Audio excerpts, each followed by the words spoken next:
Tape my eyes open to force reality. Why can't you just let me eat my weight in glee? Hush.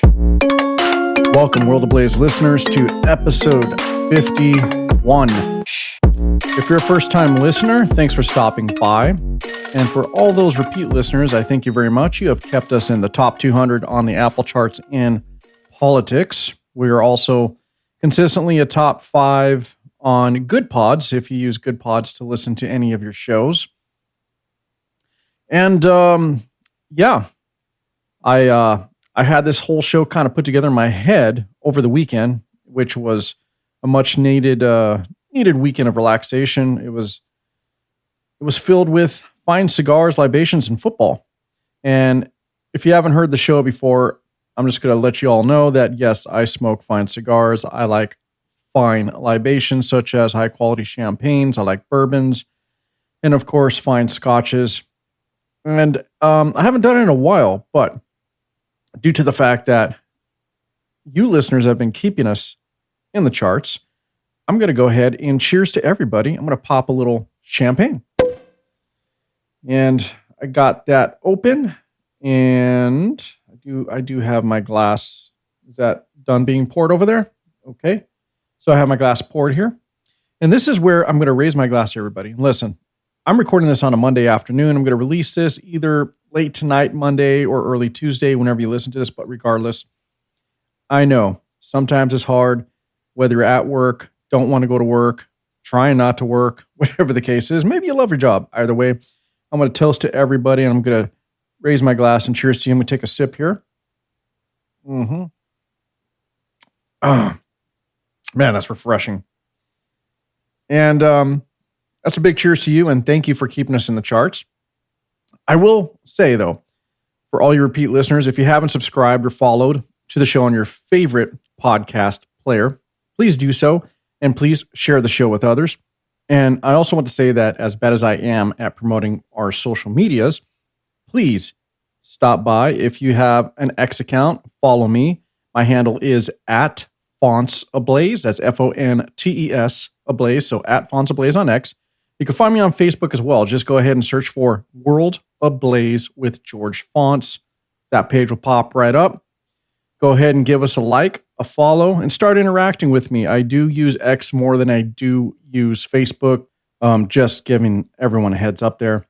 But please interact, and I will respond to you, and we can go ahead and have conversations online as well, at least through the social media apps.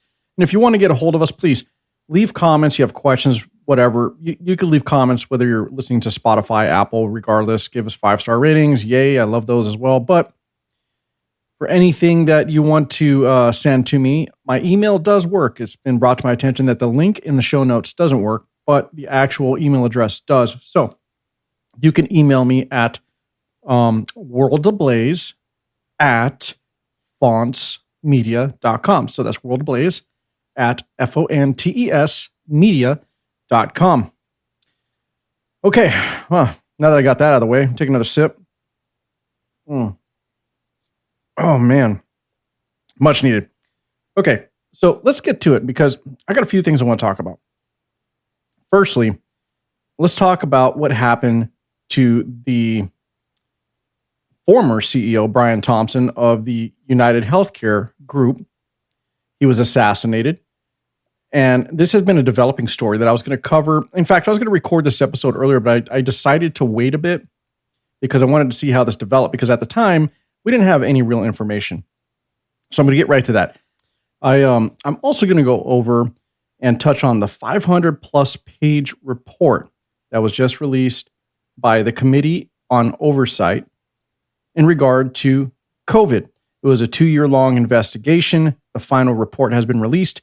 And all I'm going to say is that all you tinfoil hat wearing listeners out there that were accused of conspiracy theories and just being anti-government and anti-American, well, everything that you thought was true. So you've been vindicated. And of course, because I've been really having to geopolitics lately, and because what happens abroad does ultimately in turn affect us in the USA. Can't ignore what just happened in Syria. Now, this was an extremely fast developing event that is very complex and is still developing as of this recording. And I'm going to do my best to explain the situation and what happened. Although I will admit freely, I'm not an OSINT person, and I definitely am not an expert in that particular area. But I did do a lot of digging, a lot of research, and asked a few of my OSINT friends on what was going on there. So I'm going to do my best to explain that to you as well. Now, let's get back to our first topic. CEO Brian Thompson. The CEO of United Healthcare was assassinated very recently.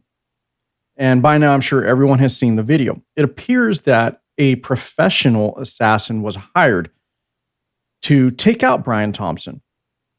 Now, there's a lot of theories and speculation as to why anybody would want to kill Brian Thompson. Now, Brian Thompson's worked for United Healthcare for many years. I believe over 20, maybe 30 years. I might have the exact number wrong there, but regardless, he worked his way up pretty much from the bottom and eventually became CEO. Now, there are investigators that think that this assassination was due to grievances, due to a person who was wronged by the healthcare giant. But there's other evidence out there that may suggest otherwise. Again, it appears to have been a professional hit, although at the time of that information coming out, people were assuming so much about the assassin, and other professionals would weigh in and say, well, it looks like a professional, and then others would say, it looks like someone who really just took this serious and probably practiced the action of killing Brian Thompson. Because in the video, you can clearly see the killer knew exactly where Brian Thompson was going to be.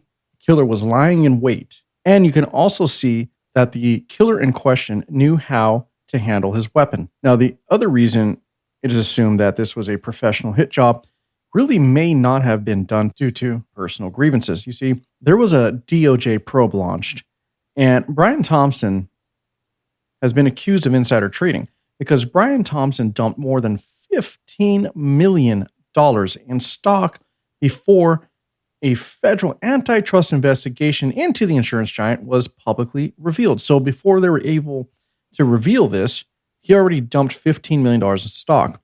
So he was accused of insider trading, literally just dumping stock to get his money before this probe was made public. Thompson was one of 3 United Health Group executives named in the class action lawsuit. It was filed back in May and accused him of dumping millions of dollars worth of stock. The company was at the time subject to a federal antitrust investigation. In fact, I'm getting this info from the Huffington Post themselves. So the investors say it wasn't immediately disclosed to the shareholders. So the shareholders didn't even know there was an investigation going on. So obviously, if that investigation were to be made public, the stock would plummet, definitely reduce in value.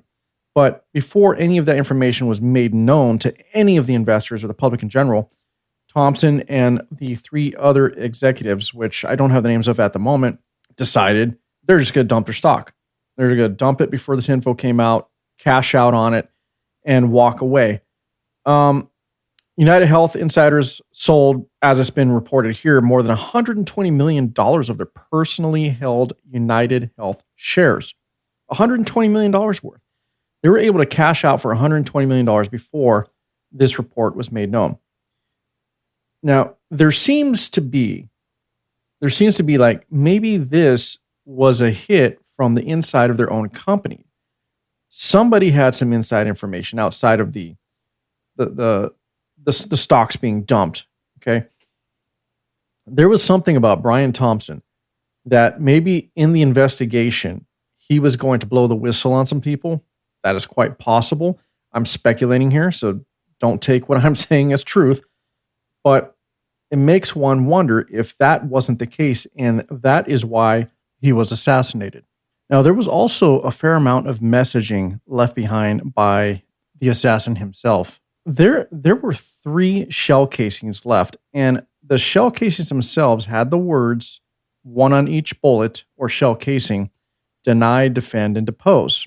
Now, those 3 words do seem to reference a book that was written in 2010, which was titled Delay, Deny, Defend, which was a book that was written to expose the insurance industry and explain how consumers and lawmakers can fight back. The assassin also ditched his backpack, and the backpack was found later, but the only thing in the backpack, according to multiple news reports, was a pile of Monopoly money. Not real money, but Monopoly money. There is a lot of messaging going on around this assassination. Now, while they were still searching for the assassin and they couldn't identify him, they had enough pictures, they believed, through cameras and whatnot, plastered all over New York City, trying to find this person. And apparently, as of today, as of this recording, it seems that they may have actually found him. The person in question is believed to be Luigi Mangione, an Italian who was an Ivy League grad with degrees in computer science, was said to be an avid reader and active contributor on GitHub.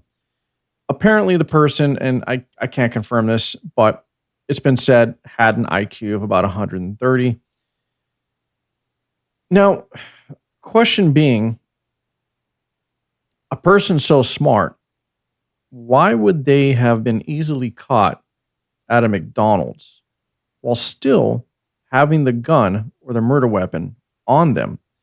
They also found on Luigi multiple fake IDs. And while this very well may be the killer, it seems a bit like a setup or he's a fall guy. But at the same time, who knows? It could be. Maybe this person just slipped up. Maybe it wasn't corporate involvement behind the killing of Brian Thompson. Maybe it really was Luigi himself who had been wronged in some way, maybe one of his family members, and decided to take matters into his own hands. It's unclear at this point. We really don't know. But what's crazy about this whole situation are the amount of Americans and people around the world who went on social media to praise this assassination. You see, United Healthcare was very well known for denying claims and critical healthcare needed. They were pretty much just about at the bottom of their rankings, while also being one of the largest healthcare insurance providers in the world.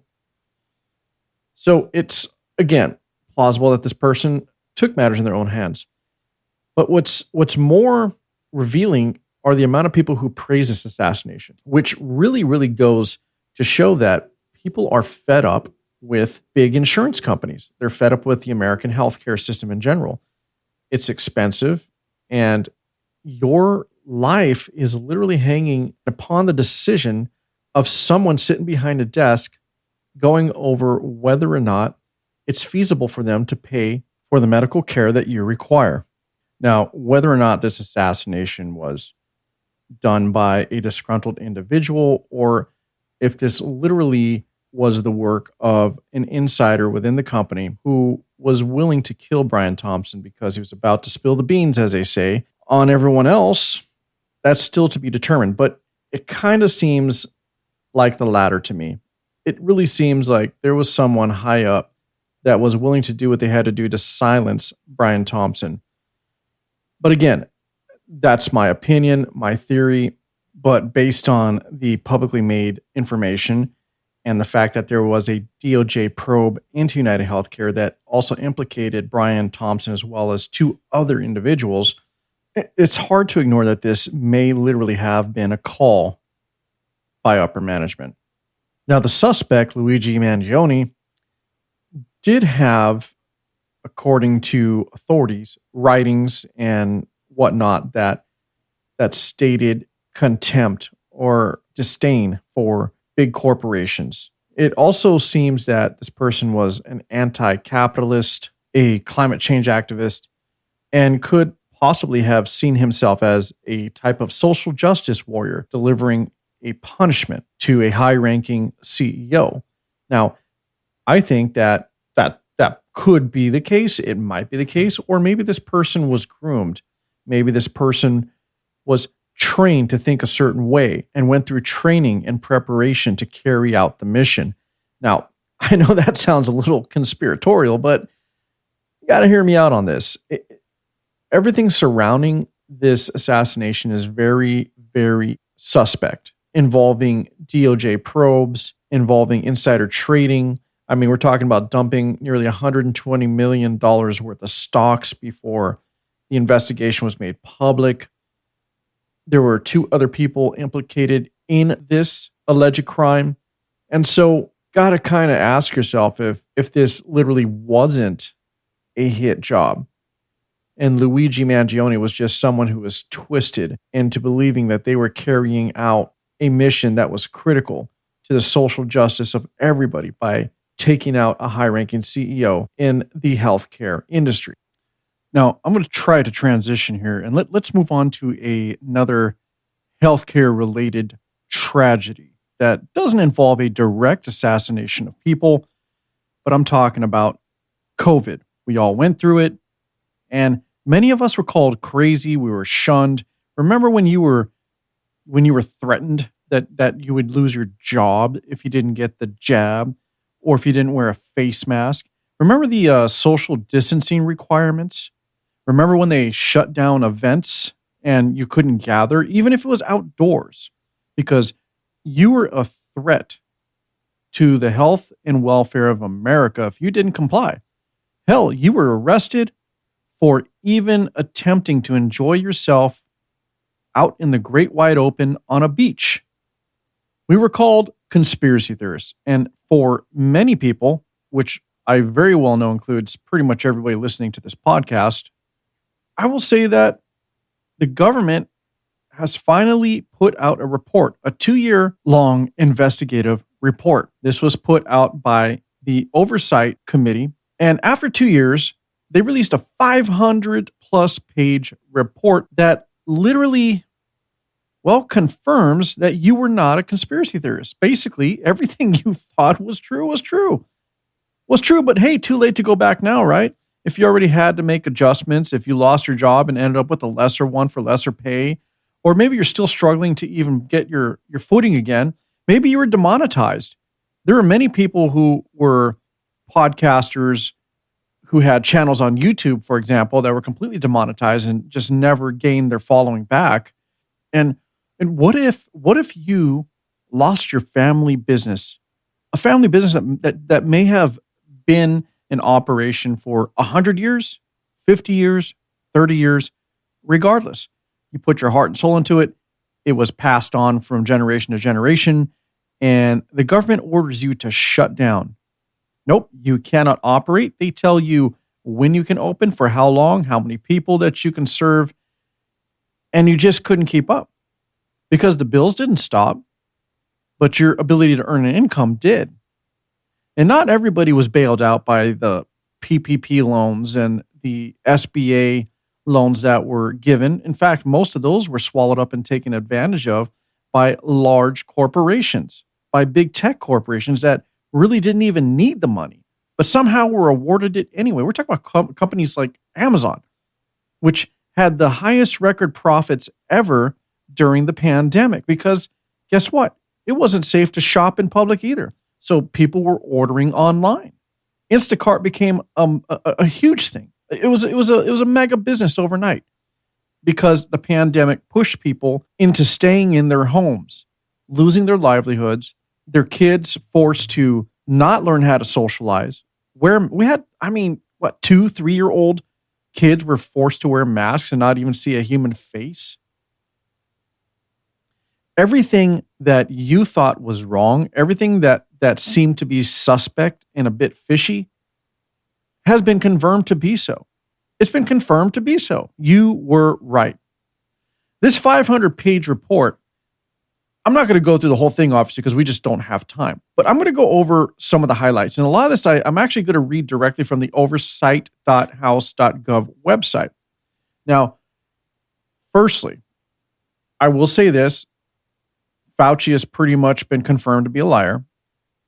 It has been confirmed that the science doesn't show that masks worked or ever worked, that the 6 feet social distancing mandate and law that was enforced, well, not really a law, but definitely felt like it, right? I mean, there were people arrested for not properly distancing and masking. So everything that happened, your loss of jobs, friends, family, some literally lost their lives, mostly due to the vaccine that was allegedly supposed to heal and stop the spread. Well, that has also been confirmed to be a big, fat lie. Now, let me go through some of the highlights here. Let's start with COVID-19 origin. According to this report, COVID-19 most likely emerged from a laboratory in Wuhan, China. The 5 strongest arguments in favor of the lab leak theory include these. Number 1, the virus possesses a biological characteristic that is absolutely not found in nature. Again, it possesses characteristics that are not found in nature. Okay, 2, the data shows that all COVID-19 cases stem from a single introduction into humans. This runs contrary to previous pandemics where there were multiple spillover events. Number 3, Wuhan is home to China's foremost SARS research lab, which has a history of conducting gain-of-function research to inadequate biosafety levels. So basically, the lab never took safety into consideration, and they just did whatever they wanted to do, didn't give a damn, and if something got out, we'll figure it out, apparently. Okay, 4th point. Wuhan Institute of Virology researchers were sick with COVID-19-like viruses in the fall of 2019, months before COVID-19 was discovered at the wet markets. Now, I'm going to speak to this. Some of you know, some of you don't know, but I have a company in the event production business. And just saying that alone, event production and events, we were shut down during the whole COVID pandemic. And basically, it was a struggle to even save the business because we literally couldn't earn any money. But that's aside from the point I'm trying to make.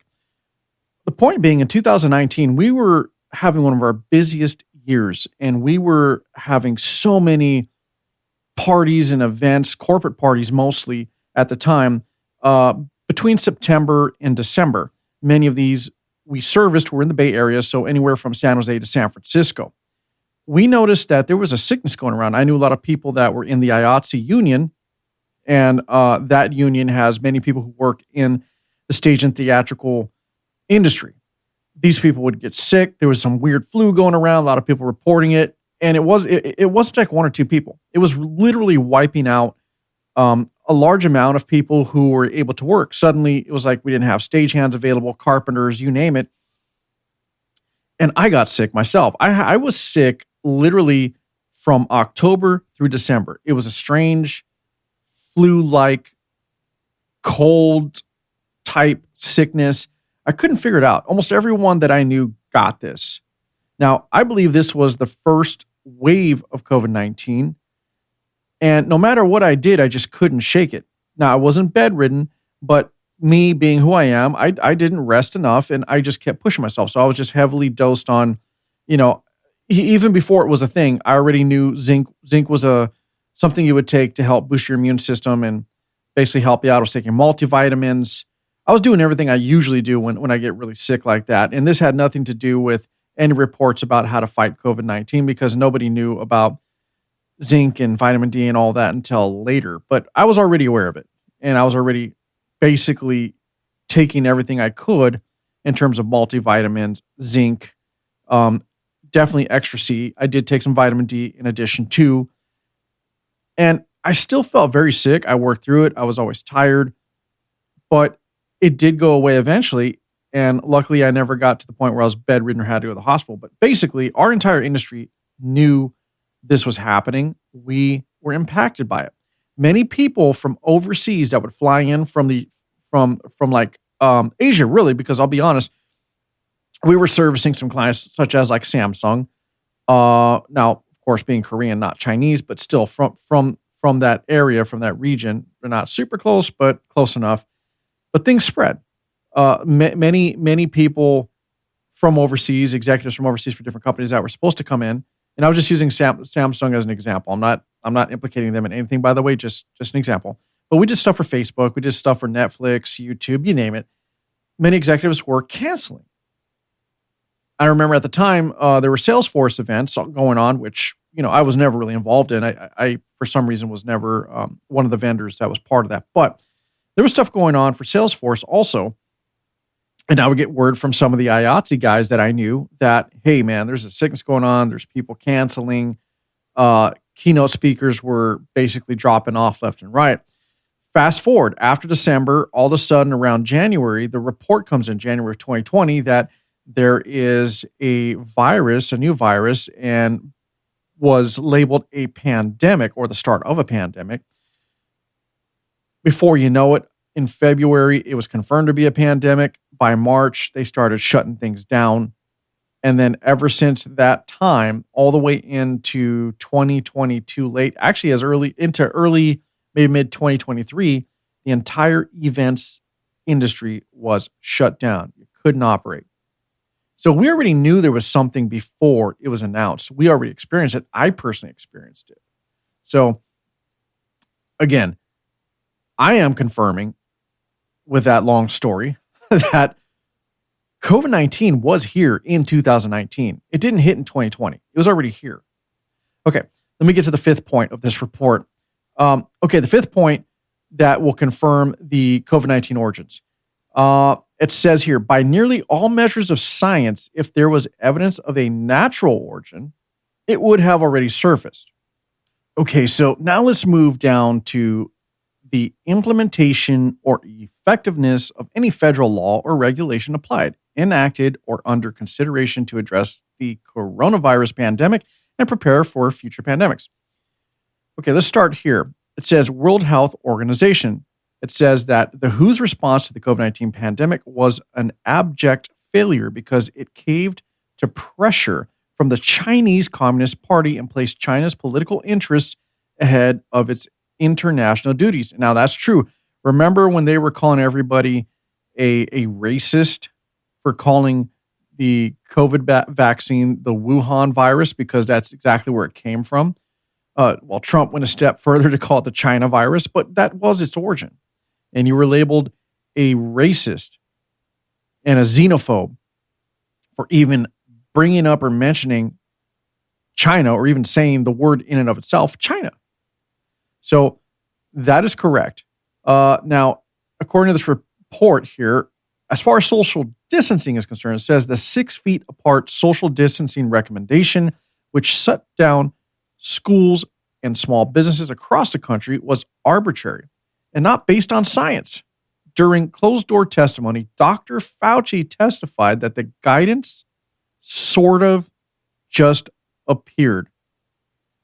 Well, that's going to be the first confirmation of Fauci being an incompetent asshole who literally put everybody in jeopardy. All right. It also goes on to address mask mandates. So mask mandates. There was no conclusive evidence that masks effectively protected Americans from COVID-19. Public health officials flip-flopped on the efficacy of masks without providing Americans scientific data, causing a massive uptick in public distrust. And this is very true. There was no data behind the masks. There was no scientific reports ever released in regard to the effectiveness of the masks. So, of course, people distrusted the government. Of course, people distrusted the science because there wasn't any science behind it. It was never presented to the American public. And organizations that ran their own experiments to verify whether the masks actually were effective or worked found that they didn't. It's crazy for them to be shocked that the American public did not trust the government or their supposed experts, because there was never any real evidence behind the enforcements of wearing a damn mask. All right, now let's address lockdowns. It says here lockdowns. Prolonged lockdowns cause immeasurable harm to not only the American economy, which I can attest to, but also to the mental and physical health of Americans. And that's especially true, I say, as far as it relates to kids, especially those who were forced into remote learning. Now, it goes on to say that rather than prioritizing the protection of the most vulnerable populations, federal and state government policies forced millions of Americans to forego crucial elements of a healthy and financially sound life. All right, it also addresses the New York pandemic failures. It says here, former New York Governor Andrew Cuomo's March 25th order, which forced nursing homes to accept COVID-19 positive patients, was medical malpractice. Now, I'm going to have to agree with that. Some of the most vulnerable people in our population are elderly people. As we get older, our bodies break down, our immune system is no longer what it used to be. And he gave the order to use these facilities as a place to send people who are sick with COVID-19. So yes, definitely medical malpractice. And he should be on trial for that. He should absolutely be on trial for putting citizens in danger and literally contributing to the death of many elderly within these facilities. All right. It also says, evidence shows that Mr. Cuomo and his administration worked to cover up the tragic aftermath of the policy decisions in an apparent effort to shield themselves from accountability. Says evidence suggests Mr. Cuomo knowingly and willfully made false statements to the select subcommittee on numerous occasions about material aspects of the New York's COVID-19 nursing home disaster and the ensuing cover-up. The select subcommittee referred Mr. Cuomo to the DOJ for criminal prosecution. Of course, not much of anything ever happened to him. It goes on to address travel restrictions. So, travel restrictions. President Trump's rapidly implemented travel restrictions saved lives. During Dr. Fauci's transcribed interview, he unequivocally agreed with every travel restriction issued by the Trump administration. This testimony runs counter to the public narrative that the Trump administration's travel restrictions were xenophobic. Now, they're not talking about you getting in your cars and driving around and shopping or going from city to city. They're talking about travel restrictions as it related to international travel, because then you're contributing to the spread of the virus on a global scale and possibly bringing in new viruses or mutated viruses from overseas into our country. So that is what they're talking about. They're not talking about you getting in your car or in your van or driving on your motorcycle, or whatever means of transportation you were using. That's not what this refers to. So let's just get it straight there, and let's not get it twisted that how can you say that when, you know, everyone was saying that lockdowns were bad and contributed to the mental health and in a negative impact? Well, we're talking about traveling internationally, and that's what the bans were for. That's what the restrictions were for international travel. All right, moving on. It says COVID-19 misinformation. Now let's read this one. It says public health officials often spread misinformation through conflicting messaging, knee-jerk reactions, and a lack of transparency.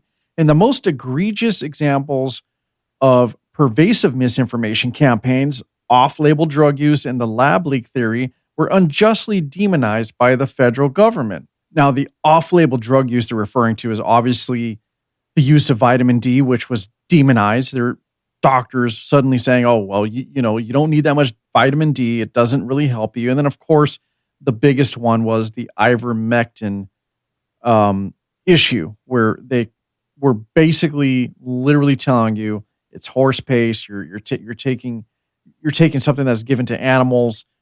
You're all crazy. But what's even stranger is ivermectin is it's prescribed worldwide for years to cure various viral diseases. Yet ivermectin was demonized, and people who even advocated for it or even attempted to use it, like take matters into their own hands, were called conspiracy theorists. Now, fast forward, and ivermectin is now considered to possibly have contributed to treating people in a positive way that had COVID-19. Now, let's move on to the most controversial topic of discussion in this report and the most contested during the entire pandemic, and that's the actual vaccine. The development of vaccines and treatments and the development and implementation of vaccination policies for federal employees and members of the armed forces. Okay, I'm going to skip down here. It says COVID-19 vaccine. Contrary to what was promised, the COVID-19 vaccine did not stop the spread of transmission of the virus, which is exactly, by the way, everybody, if you remember, what Anthony Fauci promised. Okay, it goes on to rush COVID-19 vaccine approval. It says the FDA rushed approval of the COVID-19 vaccine in order to meet the Biden administration's arbitrary mandate timeline. Two leading FDA scientists warned their colleagues about the dangers of rushing the vaccine approval process and the likelihood of adverse events. They were ignored, and days later, the Biden administration mandated the vaccine. So it's very important that people understand this. Most vaccines go through, I believe it was a 4 or 5 year minimum period to test whether or not it's effective and also to make sure there aren't any adverse side effects. But this entire safety protocol that is put in place to make sure the vaccines are safe and effective was completely dismissed by the Biden administration. All right, let's move down to vaccine mandates. It says here that vaccine mandates were not supported by science. Okay, let me read that again. Vaccine mandates were not supported by science. Remember when they would all kick, scream, and yell at you about believe the science, as Fauci would say, believe the science. Well, it says here that vaccine mandates did not support the science. It goes on to say that it caused more harm than good. The Biden administration coerced healthy Americans into compliance with the COVID-19 vaccine mandates that trampled individual freedoms, harmed military readiness, and disregarded medical freedom to force a novel, I can never say that right, novel, I think it's novel, vaccine on millions of Americans without sufficient evidence to support their policy decisions. All right. And then they touch on natural immunity. So natural immunity, public health officials engaged in a coordinated effort to ignore natural immunity. Well, this is true. Every time herd immunity was brought up, it was dismissed. They did everything they can to make sure people were segregated, separated, that they stayed put in their homes, that they didn't gather outside, which was crazy. This one's a little weird to me because natural immunity is a thing. But let me keep reading this. It says that natural immunity, which is acquired through previous COVID-19 infections, when developing vaccine guidance and mandates. So let me try to explain that a little bit. Basically, if you got COVID-19, if anyone got COVID-19 and you got over it, which most any healthy individual did, there are very few people who are really at risk of dying from COVID-19. But if you got over it and you moved on with your life, you then had a natural immunity, which would help you to better fight mutated versions of COVID-19. And let's say you got the next version. Okay, so then your body has at least a baseline for how to fight that mutation. It gets over that and so on and so forth. So natural immunity was completely ignored. And if you remember, they did everything they could to make sure that we didn't integrate, we didn't talk to each other, we didn't gather, 6 feet apart, masks, the whole bit. Now, let's move on to vaccine injury reporting system. Vaccine injury was a real thing. There were stories that came out and then quickly swept under the rug of people who would get the jab, as they say, and then die there right on the spot. Right on the spot. There were people who had adverse effects to it, such as myocarditis, which was the enlarging of the heart that was very common in young males at the time with the vaccine. Johnson & Johnson themselves also were in hot water. And somehow, all the companies that administer the vaccines were immune to anything, which is fucking crazy. But Moderna, I remember when they had the vaccine out, that there were people dying from it. Same thing with Pfizer. It's crazy to think that this was something that was pushed upon the general population. And again, goes back to the Biden administration just completely ignoring the safety protocols of actually testing this vaccine out. It says here, vaccine injury reporting systems created confusion, failed to properly inform the American people about vaccine injuries, and deteriorated public trust in the vaccine safety during the COVID-19 pandemic. And of course, as I just previously explained, you know why. Vaccine injury compensation. I didn't even know this was a thing. Okay, it says the government is failing to efficiently, fairly, and transparently adjudicate claims for the COVID-19 vaccine injured. Okay, so the government will not take responsibility, basically. The companies are immune to being sued. And so, yeah, that absolutely is a thing. And that's fucking ridiculous that these companies were able to make record profits on a vaccine that was untested, unverified, and didn't stop the transmission of or really contribute to even getting over COVID-19. Now, let's talk about the economic impact of the decisions made, okay? The economic impact of the coronavirus pandemic and associated government responses on individuals, communities, small businesses, healthcare providers, states, and local government entities. So the business impacts, which I'm very well aware of, it says here the federal and state governments imposed mandatory lockdowns that were the primary cause of temporary and permanent business closures. More than 160,000 businesses closed due to the pandemic. I believe it's way higher than that, by the way, but whatever. With 60% of those closures classified as permanent. 60, I'm going to say maybe 80. I mean, there wasn't really many businesses that got through it. It says for the businesses that stayed or reopened, the lack of supply chain diversity exacerbated pandemic-era challenges and deepened existing disparities. Okay, healthcare impacts. America's healthcare system was severely damaged by the COVID-19 pandemic. No shit, we all saw it. Patients experienced a decreased quality of care, longer wait times, shorter medical appointments, and missed diagnoses. Worker impacts. So unemployed rates surged to levels not seen since the Great Depression. Overly broad mitigation measures, including the now debunked 6 feet apart guidance, disproportionately impact sectors with low wage earners. The Federal Reserve says the Federal Reserve's aggressive, early, and unprecedented response to the COVID-19 pandemic prevented a severe economic downturn. This continued approach also contributed to staggering inflation. It goes on to the social impact of decisions to close schools, how the decisions were made, and whether there's evidence of widespread learning loss or other negative effects as a result of these decisions. COVID-19 school closure says the science never justified prolonged school closures. Children were unlikely to contribute to the spread of COVID-19 or suffer severe illnesses or mortality. Instead, as a result of school closures, children experienced historic learning loss, higher rates of psychological distress, and decreased physical well-being.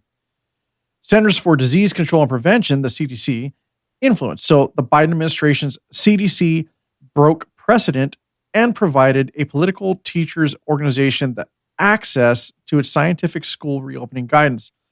Former CDC director Rochelle Walensky asked the American Federation of Teachers, which is the AFT, to provide specific language for the guidance and even went so far as to accept numerous edits made by the AFT. So let me explain what that whole thing means there, that section I just read. Basically, they put the teachers in charge of their own guidance on how to manage COVID-19 and the learning process in schools. And what this led to were numerous, basically just about every teacher got to stay home and get paid. And they fought tooth and nail. They did not want to go back to the classrooms. Now, there were a few that I know and I've talked to that really didn't like it because it didn't let them interact with the children. It didn't let them help them directly and get involved on a human nature, face to face in the same room. It's a little different when you could see each other and interact. But the majority advocated to not get back to the classroom. Now, if you're a teacher listening to this, you can't deny it. I'm going to tell you why you can't. I have done a lot of business in different school districts and provided services. And even during COVID-19, A lot of schools were getting upgrades to their systems and spending tons of money to install different technologies, and they took advantage of the funding they were getting. And yes, I talked to administrators, and I've talked to teachers, and they all did not want to go back to the classroom. I would say 90, I'm wrong. I'm going to say 90% didn't. 90% fought tooth and nail to not go back to the classrooms. So that's my firsthand testimony. Now, I'm going to leave this here. I think I'm done reading the bullet points here. There's a lot of information. Listen, the report itself is over 500 pages, and they go on to address much, much more topics in detail, including Fauci himself. And I'll just say that after you read this, and I encourage you to, I'm going to leave the link in the show notes, that you're going to really scratch your head and ask yourself why Fauci has not been put on trial and is literally not in jail right now for crimes against humanity. All that being said, though, you were right. You were right to question. You were right to hold them accountable. You were right to not believe the science because the science was never presented. The science itself was not scientific. It didn't prove anything. The data sets were skewed. There wasn't a wide enough net cast to collect as much data as needed to make educated decisions when it came to administering the COVID-19 vaccines, lockdowns, social distancing, masking, you name it. Listen, you were right. You're vindicated. Now, I'm not sure what that gets you. I'm not sure what that gets us now. The only thing we could hope at this point is that the people who screwed over the American public, the world actually, should be put on trial and held accountable for their crimes. They made record profits off the deaths of so many people during the COVID-19 pandemic. Now let's move on to another world event.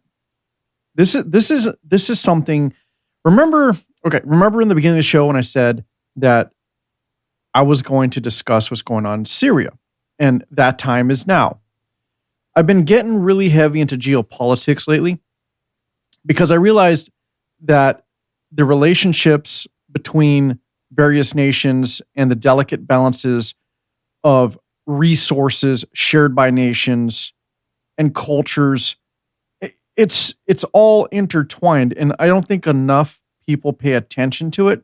Now, I'm no expert in geopolitics, by the way, but I have taken an interest. I do research the events that I have an interest in or that catch my attention anyway. Now, the biggest geopolitical event or world events that catch most people's attention have been the Ukraine-Russia war and the Israeli-Palestinian conflict. But what just happened in Syria? In Syria, the situation there is ever developing, ever changing. So even after I do my best to explain what happened there, there will be other developments that I'll have to touch on later in another episode, for sure. So what just happened in Syria? Well, if you weren't paying attention, what happened is the longtime dictator of Syria, Bashar Assad, has been overthrown. Now, this was due to a long-standing rebel uprising that has been going on, I believe, for about 13 years or so. And it accelerated due to the involvement of another rebel group named the HTS. Now, the rebels have taken Syria, but they had considerable help from Abu Muhammad al-Golani, or also pronounced Jolani, and has been spelled with either a G or a J, and his group, the HTS. He has now been deemed the new leader of Syria. Golani was an al-Qaeda member and an ISIS ally back when he was in Iraq. Golani was originally sent to Syria by al-Qaeda in 2011. Okay, so in 2011, he was sent to Syria to lead the Syrian arm of the al-Qaeda regime, or the al-Qaeda terrorist organization. So he was responsible for deadly bombings and threats to Western forces and enforced religious doctrine, namely Sharia law. Golani attempted, or Jolani, I keep saying Golani, but just hang in there with me. Jolani attempted to change his image when he broke away from Al-Qaeda and started down a path of appeasing to and even protecting the Syrian people. Now that Syria has fallen, I'm going to say this. You have to consider whether or not Jolani's change of heart has been nothing more than a planned manipulation of the Syrian rebel forces and their supporters to gain support himself as the new leader of Syria. Now, the other question is how long before Jolani returns to his extremist terrorist ways? Now, we hope it's a change. The Syrian people deserve a better life and a change. But it's kind of hard to celebrate the fall of one dictatorial regime for what may very well be another. And let's just call Jolani what he is. He is a terrorist. And while he's trying to portray a different image by supporting the local Syrians and working with other rebel forces to overthrow Assad, he has now been installed as the de facto leader of Syria. Again, I would hope that he has had a change of heart, but for the most part, it's kind of hard to tell if that will be the case. And I really, at this point, I'm going to be very honest in saying that I am doubtful. Now, what is so important about all of this? Well, first off, as I said earlier, Assad was a brutal dictator. The only positive that Assad ever offered was that he did protect the Christians within that area. And for the most part, let various religions interact and live together without enforcing any extremist religious views. But he was very brutal. He was very brutal and led with an iron fist. And if you did not support him or anything that he wanted, you were punished for that. And not in a nice way. Now, Assad had the support of Russia and Iran. Currently, though, Assad has not been killed, but he did escape, and he has been granted asylum in Russia. Now, you may ask, how is it that Russia and Iran didn't get together militarily to further push back the rebel forces, namely the HTS, and stand up to Jolani? It's important to understand this. Iran and Russia, while they are both allies and both had supported Assad, they do have very different goals. And they only align and come together as allies because they're two powers that are both greatly scrutinized and even hated, but they know together they can support each other. Again, their views don't align. Their worldviews don't align. So while they both supported Assad, their interests in Syria itself were both very different. Now, Vladimir Putin has granted Assad asylum, and he is, as I understand it, residing in Moscow right now. So where does that leave us? That leaves the Syrian people currently led by a known Al-Qaeda terrorist with ties to ISIS. And it didn't really take long, by the way. It didn't take long with all the chaos that Israel quickly moved in. And what Israel did is they took control of Mount Hermon. Now, there's a reason this is extremely important for Israel. See, Mount Hermon is the highest peak. It is the highest peak, measuring in at 2,814 meters. So it has a direct line of sight to Damascus. It's also so high that it can literally be used as a point to survey pretty much almost all of Syria. It allows Israel to install surveillance equipment up there, as well as radar technologies, which gives them a strategic advantage in not just surveilling Syria and Damascus, the capital, but also allowing them to see what's on the other side of Mount Hermon, namely Lebanon. So it's important because Lebanon has been a place of refuge for Hamas and various other terrorist organizations. and has been a proxy of Iran. There have been many attacks launched against Israel by way of Lebanon with drones and other forces that were hard for Israel to detect because of Mount Hermon. And being that it was so high or so tall, by the time they were able to detect any attacks via drones, missiles, whatever, it was almost too late.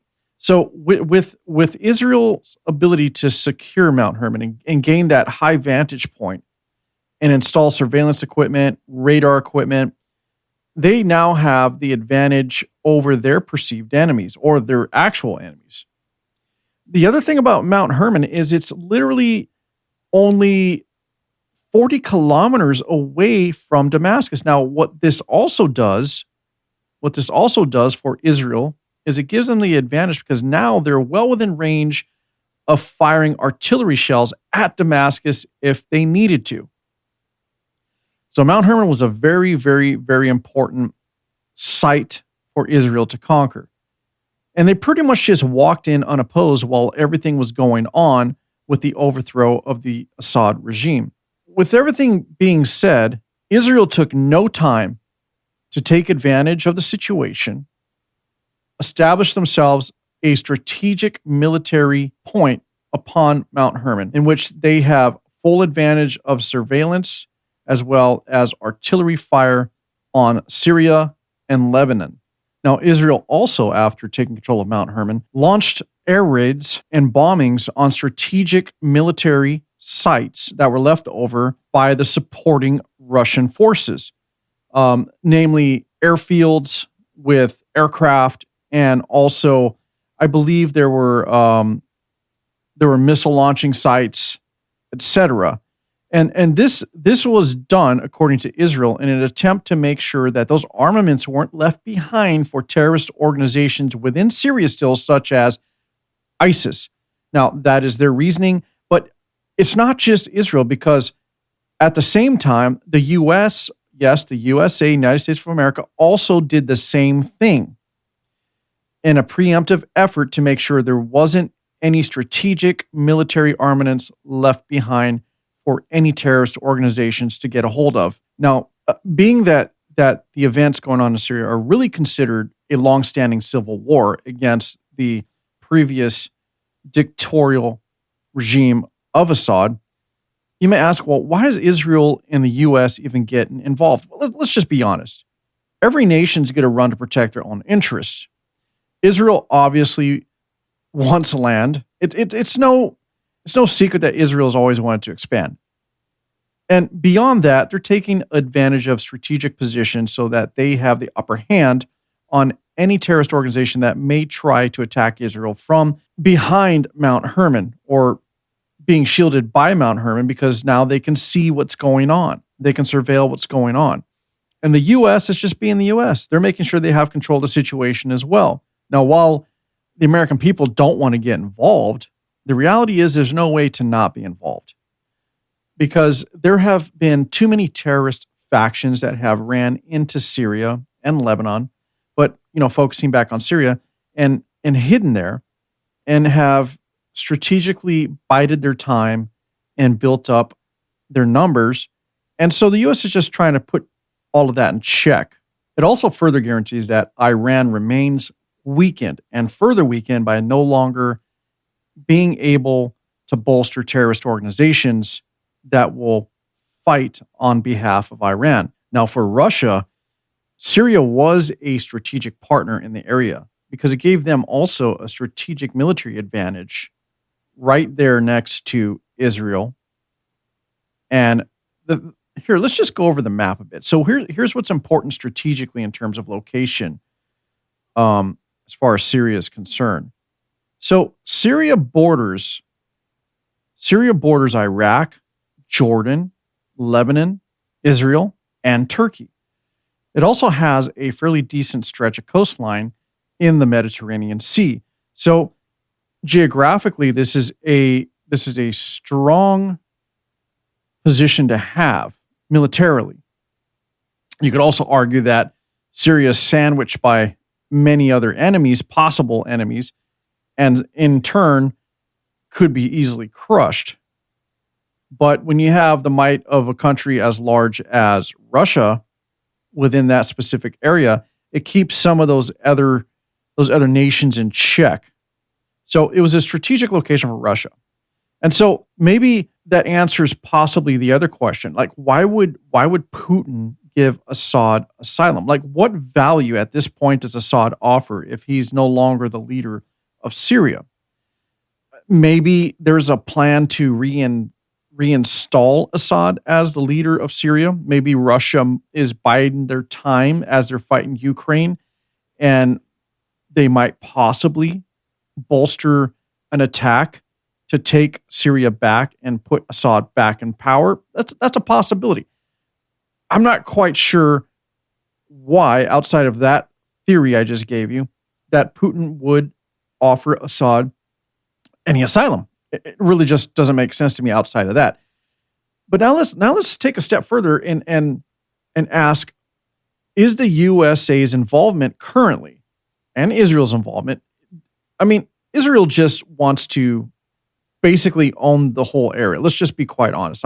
I'm personally not against Israel or the people of Israel themselves, but Israel's made it very clear that they're there to wipe out any opposition and expand their territory. And the USA, well, let's just be honest, we definitely have our own interests. But what makes Syria so important that everybody wants to fight over it and right away get in there? I mean, even Turkey is making sure that their interests are definitely being protected. I'm going to go over what Syria as a land has to offer. See, Syria, what a lot of people don't realize and no one's talking about, all they're talking about is the overthrow of Assad and how this can possibly be a new leadership and a leaf that is turned for the Syrian people and possibly a better life. And we really do hope that is the case. But the reality is everybody wants to protect their interests and align with the right group of people, because Syria has been known to be the most important producer of crude oil in the Middle East. So before the conflict, Syria produced about 380,000 barrels of oil per day. But outside of oil, it's heavily rich in natural gas. Their domestic natural gas reserves are becoming increasingly important resource. And before this conflict, Syria was shifting its focus to exporting natural gas because it had sufficient reserves.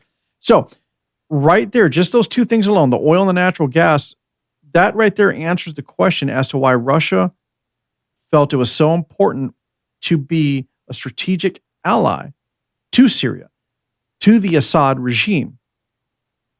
The other things Syria has to offer are other natural resources like phosphate, iron, chrome, and magnesium ores.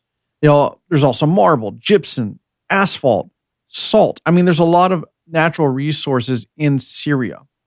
And a lot of people are talking about, well, Syria is a very old nation. There's a lot of history, and people want to have control over these biblical cities and, you know, the rich historical context and scripts and whatnot. And listen, that's very romantic, but it's bullshit. The whole reason anybody is interested in Syria is a strategic location in the area and its natural resources. And I'm telling you, you don't want to hear this from me, but it's true. That's the only reason people are interested in Syria and why everybody is there trying to make sure that their interests are protected. What I find sad is the Syrian people have possibly escaped from underneath the boot of one very brutal dictator and possibly are now under the thumb of another. It's sad that most people of Middle Eastern countries, for whatever reason, are always in this situation. I mean, why are they not allowed to just live a full productive life? A lot of that leads back to, let's just be quite honest, Israel and the USA. We're two superpowers that have done everything they could to manipulate and shape that area for their own gains. I mean, let's not forget that Al-Qaeda was a byproduct of the CIA, meant to overthrow other governments in place that we disagreed with. And once they did their job, Al-Qaeda just became what Al-Qaeda is today.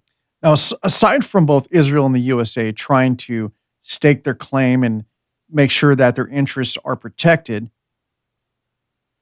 and especially when it comes to the resources offered by Syria, Israel and the USA also want to make sure that the terrorist organizations that were able to escape into areas like Syria cannot get any bigger and can stay controlled. Ultimately, both nations, the USA and Israel, want to wipe these terrorist organizations out completely, because even if we could blame the CIA for creating Al-Qaeda and even ISIS, it got out of their control. We no longer have control of ISIS or Al-Qaeda. That stopped a long time ago. These rebel forces were trained by the United States to do what they do, and then became literal instruments of terror as they wanted to control the areas and rule the people and instill Sharia law. Now, I want to stay positive in light of everything that's going on. And I want to believe that Abu Muhammad al-Jawlani has changed, and he truly will be the leader that the people of Syria need, and in turn would be actually open to wanting to become a strategic ally of the United States. And I also will say that I hope Israel doesn't go on a war path and just starts attacking everybody in Syria for the sake of doing so because they seem weakened. I hope that both Israel and the USA can give Syria a chance to reset, give the Syrian people a chance to live the life that they've always wanted, and that, again, they can become true allies of the United States and Israel, and that this will also help to further weaken the terrorist funding nation of Iran. Well, that's the end of episode 51, and I hope that you enjoyed all the facts presented, but also my opinions and my theories. I did go a little off course and offer a little bit more opinion and theory than normal, but at the same time, I hope you enjoyed it. And remember, follow, subscribe, and share the show, and have a great day. Taste your content, hold your breath and feel the tension. Devils hide behind redemption. Honesty is a one-way gate to hell.